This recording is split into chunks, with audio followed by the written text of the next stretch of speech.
So what if I told you that maybe just one meal a day, one big feast, might actually make you healthier, might help you live longer, might even help you get shredded, but that's only part of the story. My name's Shay, I'm a nutritionist and an athlete. I actually eat 2 meals a day, but some of the concepts apply, so let's get into it. So for that first week, you look down at your bowl of chicken, broccoli and rice, except because you only eat 1 meal a day now, it's actually 5 bowls of chicken, broccoli and rice, because you can't cook and you don't really know what you're doing. They're also all covered in butter, because you need the calories, and you're thinking, okay, well, here we are. Your body gets used to regular timing for meals, so your ghrelin is still gonna spike at the old timing system when you had your meals. It's like, okay, dude, where's my breakfast? I'm hungry. That's still gonna be happening the first week before your body adapts. You might experience some weight loss, some of which will be from the fact that glycogen is gonna deplete throughout the day, and that has a lot of associated water, but also because your stomach hasn't yet adapted, so you're probably in a deficit trying to stomach as much as you would eat normally in one sitting. You can't quite do it yet. But moving into weeks 1 to 3, now this is where your body actually starts to adapt. Your whole digestive system's like, okay, bet, this is what we're doing, okay,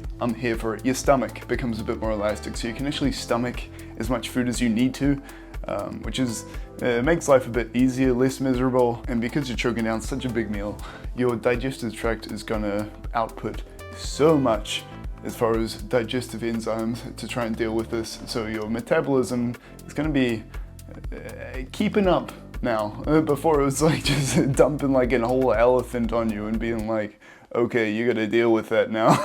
but now your body's getting a bit more used to it. And because you're fasting 23.5 hours of the day, your ketogenic mechanisms are in place. You're burning some ketones, basically that means your fat is a lot more mobilized, it's readier to release compared to a regular diet, which is the premise of the ketogenic diet. But the issue is, okay, you empty off all the carbs and now we're burning fat, guys. But then as soon as you eat the meal, all your glycogen stores fill back up and the excess to fat, so you're back to baseline, assuming calories in, calories out is equal.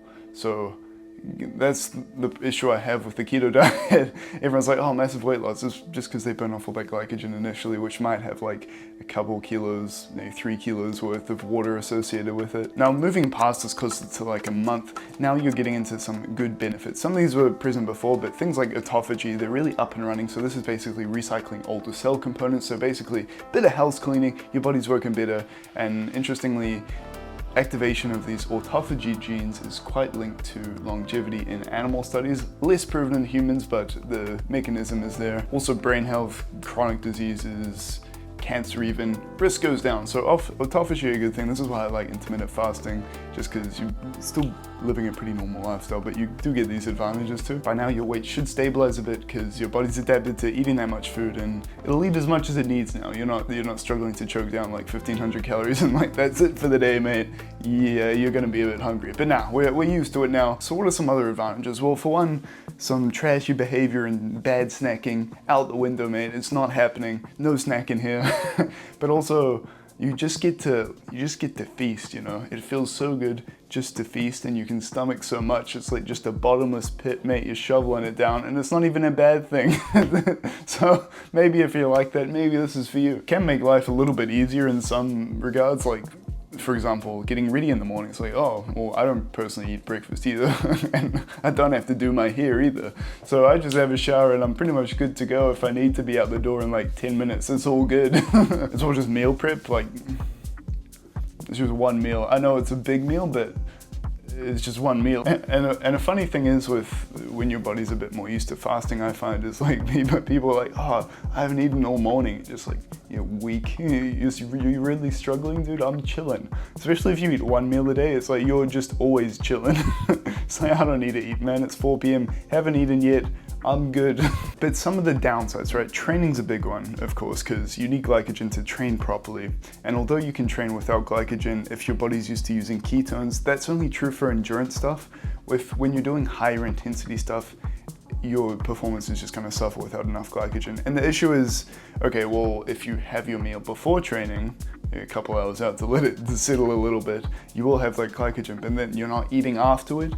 So that could be a cortisol spike, you could be lacking a little bit of the muscle protein synthesis because you're not getting any protein after. And as well, you're only getting that one incident of the day, getting muscle protein synthesis, getting enough protein in. Although that amino acid peak will last a long time because it's such a big meal. It's only one peak, so that's a consideration as well. Another funny one is like restaurant scenarios, right? It's like you go out for dinner with your friends and it's like, okay, well, hey, can I get I'll get a pepperoni pizza, a carbonara, I'll get the Alfredo too.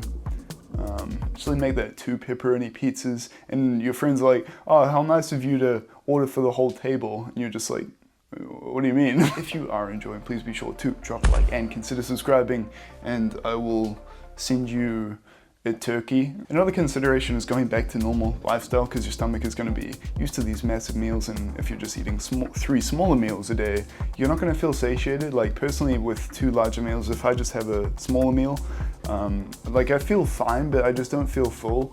I don't know if this would lead to overeating. It's quite hard to say. It's probably just person to person really, but that's something to think about as well. So what's the verdict here? Well, there are some advantages, but I think if you convert to like 2 big meals a day, which is what I do, you can get some of the advantages like the autophagy, but also you can fit it around training. You have a meal like a couple hours out from training and then a decent meal somewhere after. So your training is good, and you also get the time saving benefits compared to like 4 meals of intermittent fasting, you're only eating 2. So less meal prep, less worry, less actual time sitting down to eat. And I just like, you know, I do like having a feast. But anyway, that's for me. Let me know your thoughts below, and I will see you in the next one.